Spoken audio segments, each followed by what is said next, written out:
ایک دفعہ کا ذکر ہے کہ ایک سوداگر تھا جس کی 3 بیٹیاں تھیں۔ اس کی تینوں بیٹیاں بے حد خوبصورت تھیں، لیکن چھوٹی والی سب سے پیاری تھی۔ اس سوداگر کو اپنی تینوں بیٹیوں سے بے انتہا پیار تھا۔ سوداگر ڈرتا تھا کہ کہیں اسے کوئی چھوڑ کر نہ چلی جائیں، اس لیے ایک دن سوداگر نے فیصلہ کیا کہ وہ اپنی تینوں بیٹیوں سے پوچھے گا کہ وہ اس سے کتنی محبت کرتی ہیں۔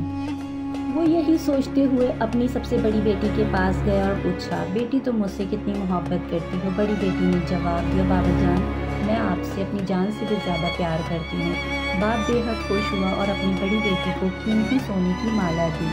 پھر وہ اپنی دوسری بیٹی کے پاس گیا اور اس سے بھی یہی پوچھا کہ بیٹی تم مجھ سے کتنی محبت کرتی ہو؟ دوسری بیٹی نے جواب دیا، بابا میں آپ کو اس پوری دنیا میں سب سے زیادہ چاہتی ہوں۔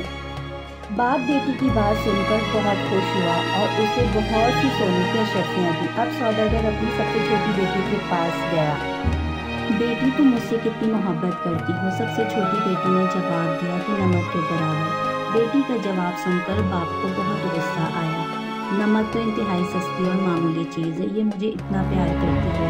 پھر سوداگر نے اسے بہت ڈانٹا اور اس نے مجھے یہ بھی پتا ہے کہ ایک دن تم مجھے چھوڑ کر چلی جائے گی، اس لیے بہتر ہے کہ ابھی اس گھر سے چلی جائے۔ باپ کی بات بیٹی کے دل پر جا کر لگی اور وہ کسی کو بھی بتائے بغیر گھر سے روٹی نہیں نکل گئی۔ وہ لڑکی ایک ایسی جگہ سے گزر رہی تھی جہاں بہت سی گھاس لگی ہوئی تھی، لیکن نے اپنے لباس کے اوپر ہی ایک اور گھاس کا لباس بنا کر پہن لیا تاکہ پہچانی نہ جائے۔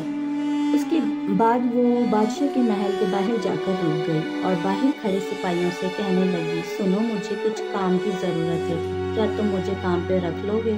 مجھے سب کام آتا ہے۔ سپاہی نے کہا، نہیں بی بی، ہم ایسے کسی کو کام پہ نہیں رکھتے، جاؤ یہاں سے۔ لڑکی اداس ہوئی لیکن پھر سے اصرار کرنے لگی، دیکھو مجھے کام کی بہت ضرورت ہے، میرے لائق کوئی تو کام ہوگا۔ محل میں اس سے پہلے سپاہی انکار کرتا ایک باورچی کے پاس ان کے پاس آ کر کھڑا ہو گیا۔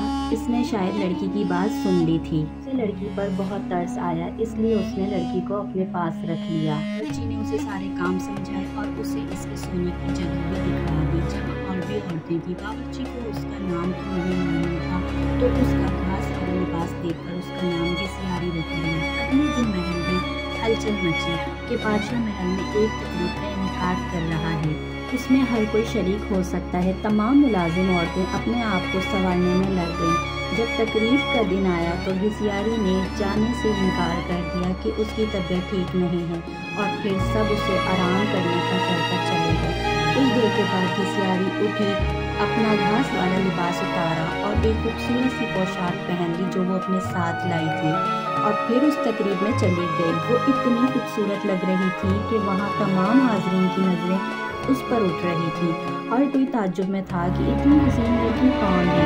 وہاں بادشاہ کا بیٹا بھی موجود تھا، اس نے جب اس حسین لڑکی کو دیکھا تو دیکھتا ہی رہ گیا، اور پھر شہزادے نے پوری تقریب بس گھسیاری سے باتوں میں گزار دی۔ شہزادے نے کسی کی طرف آنکھ اٹھا کر بھی نہ دیکھا، پھر گھسیاری کسی کی بھی نظروں میں آئے بغیر واپس محل میں آ گئی۔ اگلے دن عورتوں نے کہا کہ تمہیں وہاں ہونا چاہیے تھا، کل بادشاہ کا بیٹا ایک حسینہ پر لٹو ہو گیا اور سارا وقت اسی کے ساتھ رہا۔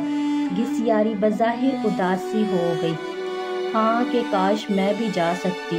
کچھ دنوں کے بعد بادشاہ نے پھر سے ایک تقریب رکھی۔